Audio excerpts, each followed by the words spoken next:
Assalamualaikum warahmatullahi wabarakatuh, sahabat semuanya. Bertemu kembali dengan channel pendidikan Diskusi Hukum. Di video kali ini saya akan membahas tema tentang perlindungan korban KDRT. Ini adalah video yang kedua. Sebelumnya kita sudah membahas bahwa terkait dengan mengenal KDRT, dan ini adalah seri kedua tentang perlindungan korban KDRT.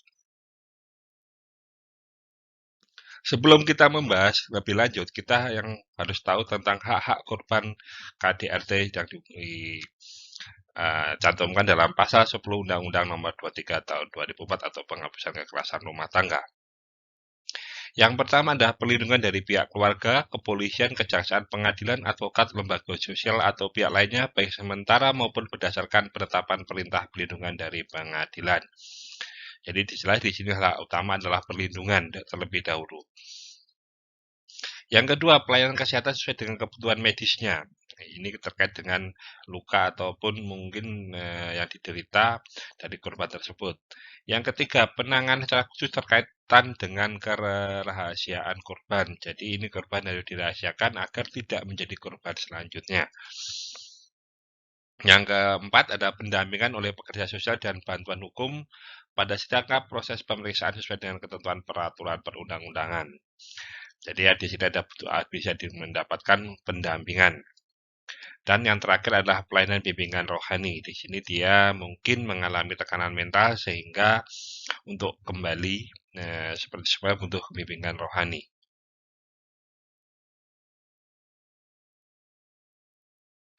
Kita awali untuk pelindungan korban seperti yang diatur dalam pasal 16, 17, dan 18.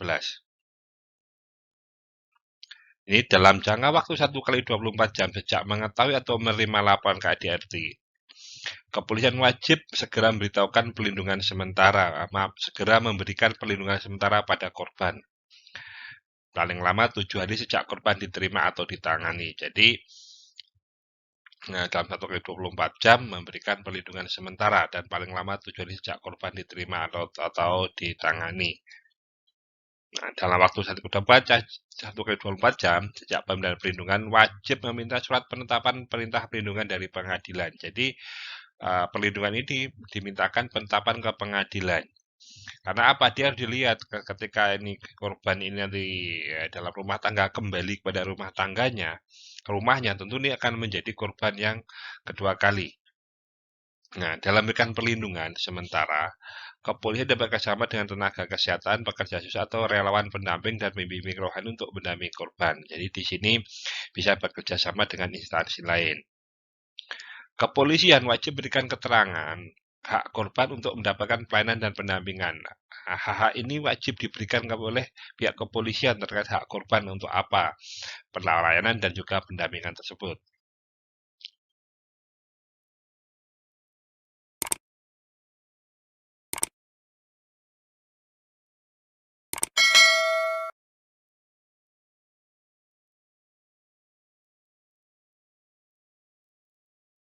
Nah, sekarang ini ada namanya rumah aman. Nah, korban yang memerlukan perlindungan dengan penetapan pengadilan berada dalam rumah aman atau tempat tinggal alternatif. Ini artinya apa? Terdakwa korban ini tidak lagi bersama-sama dengan pelaku apabila dalam satu rumah tangga, sehingga ini ditempatkan dalam rumah aman yang mana ini adalah berdasarkan penetapan pengadilan. Rumah aman ini bisa milik pemerintah, pemerintah daerah, atau masyarakat.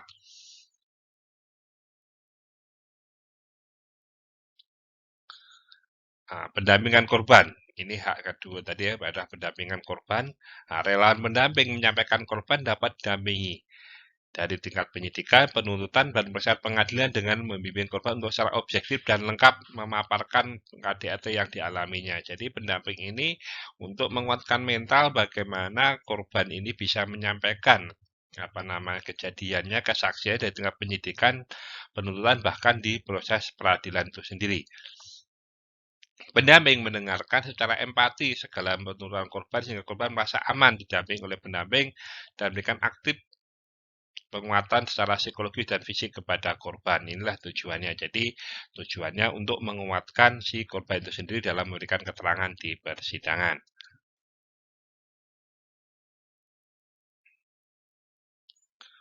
Pendamping korban ada advokat.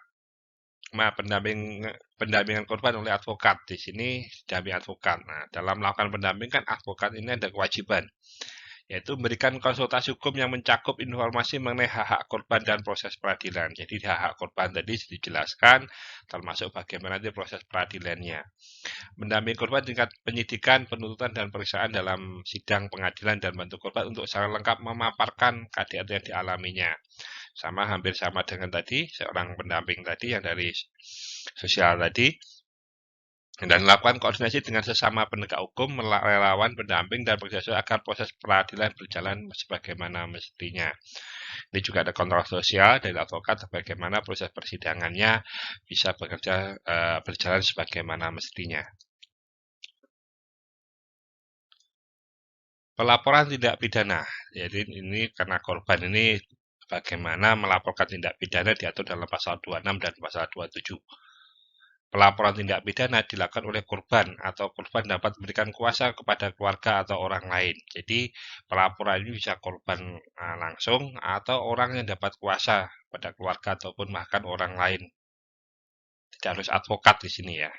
Dalam hal korban seorang anak, laporan dapat dilakukan orang tua, wali, pengasuh, atau anak yang bersangkutan. Jadi kalau orang anak ini, orang tuanya bisa melaporkan. Contoh, mungkin pelakunya bapaknya, ya ibunya bisa melaporkan, atau walinya, atau pengasuh, atau justru anak itu sendiri yang melaporkannya. Nah, tempat melaporkannya ini. Jadi di kepolisian baik di tempat korban berada maupun di tempat kejadian perkara. Jadi melaporkan ini tidak harus di tempat kejadian suatu perkara, tetapi bisa di tempatnya korban maupun di tempat kejadian perkara itu.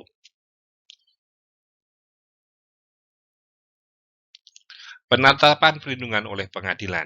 Tadi saya jelaskan bahwa di awal ketika melaporkan tadi penyidik bisa meminta perlindungan dengan perlindungan pada korban dengan penetapan oleh pengadilan. Ini Ketua Pengadilan dalam tengah waktu 7 hari sejak diterimanya permohonan wajib mengeluarkan surat penetapan yang berisi perintah perlindungan bagi korban dan anggota keluarga lainnya, kecuali ada alasan yang patut. Ya, jadi dia tidak wajib dikeluarkan, tapi ketika memang permohonannya tidak ada alasan yang sah atau yang patut untuk dikeluarkan untuk perlindungan itu sendiri. Permohonan untuk memperoleh surat perintah perlindungan dapat diajukan oleh, nah ini permintaannya dari korban atau keluarga korban, selain penyidik tadi ya. Nah, teman korban, keluarga, teman korban juga bisa memintakan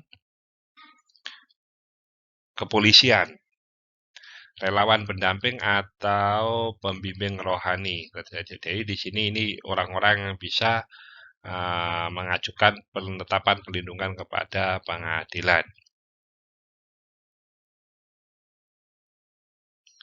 Cara mengajukan perlindungan oleh pengadilan.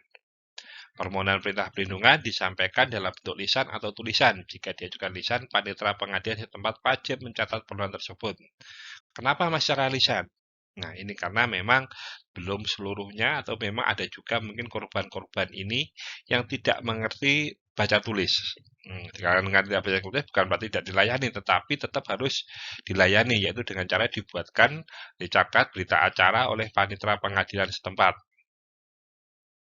Dalam permohonan perintah perlindungan ini diajukan oleh keluarga, teman korban, kemudian relawan pendamping atau bimbing rohani, maka korban harus memberikan persetujuan. Namun dalam hal tertentu dapat diajukan tanpa persetujuan korban. Jadi ketika minta perintah perlindungan ini yang diberikan oleh orang lain harus ada persetujuan dari korban, kecuali tanpa hal tertentu. Contohnya korban dalam keadaan koma. Ini tidak mungkin ada persetujuan karena dalam keadaan sakit berat atau dalam tindakan operasi ini tidak mungkin diajukan, tetapi perlu adanya suatu perlindungan.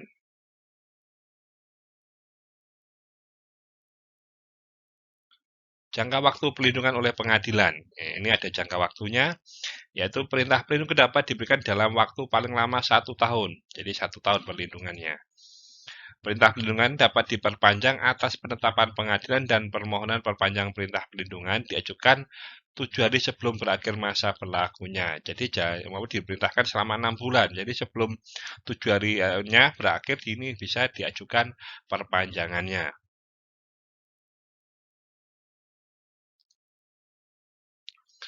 Bagaimana jika ada pelanggaran perintah pelindungan itu sendiri? Dengan bukti permulaan cukup, kepolisian dapat menangkap dan melakukan penahanan tanpa surat perintah terhadap pelaku yang diyakini telah melanggar perintah pelindungan, walaupun pelanggaran tersebut tidak dilakukan di tempat polisi itu bertugas. Jadi, dimanapun polisi bisa melakukan penangkapan pada orang yang melakukan pelanggaran tersebut tanpa melihat jurisdiksi di mana yang polisi tersebut bertugas. Penangkapan dapat dilakukan dengan penahanan dalam jangka waktu 1 kali 24 jam. Jadi bisa ditahan dalam jangka waktu 1 kali 24 jam.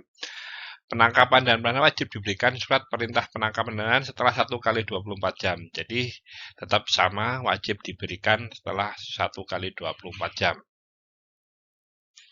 Nah, penangguhan penahanan tidak berlaku terhadap penahanan ini. Jadi kalau sudah ditangkap dia minta penangguhan, nah, pelanggar ini atau orang yang melakukan pelanggaran ini tidak bisa dilakukan terhadap ditangguhkan. Laporan pelanggaran pelindungan ke pengadilan. Korban atau kepolisian atau relawan dan pendamping dapat mengajukan laporan tertulis tentang adanya dugaan pelanggaran terhadap perintah pelindungan. Kalau tadi polisi bisa melakukan tindakan langsung. Ini pun juga apabila ada yang melaporkan karena tidak bisa tertangkap tangan, ini bisa dilaporkan juga ke pengadilan. Nah, pelaku diperintah menghadap ke pengadilan dalam waktu 3 kali 24 jam guna melakukan pemeriksaan oleh pengadilan di tempat pelaku pernah tinggal bersama korban pada waktu pelanggaran diduga terjadi. Jadi ketika ada perlindungan, ini pengadilan dipanggil dalam waktu 3 kali 24 jam atau 3 hari sejak permohonan pelanggaran tersebut diajukan. Laporan pelanggaran perlindungan ke pengadilan ini apabila pelaku telah melanggar perintah pelindungan dan juga akan melakukan pelanggaran lebih lanjut, maka pengadilan dapat mewajibkan pelaku untuk membuat pernyataan tertulis yang isinya berupa kesanggupan untuk mematuhi perintah perlindungan. Jadi di situ dibuatkan untuk perintah kepada pelaku untuk menaati perlindungan yang diberikan pengadilan kepada korban. Jika tidak mengindahkan surat kesanggupan, pengadilan dapat menahan pelaku selama 30 hari. Jadi kalau tidak mau mengindahkan dapat ditahan selama 30 hari. Oke, itu tadi penjelasan dari kami. Saya ucapkan terima kasih. Jika ada pertanyaan dan masukan, silahkan disampaikan di kolom komentar. Kami akan mencoba menjawab semua pertanyaan yang Anda sampaikan. Sampai bertemu kembali di video kami yang akan datang tetap dengan penjelasan-penjelasan hukum. Sampai berjumpa kembali.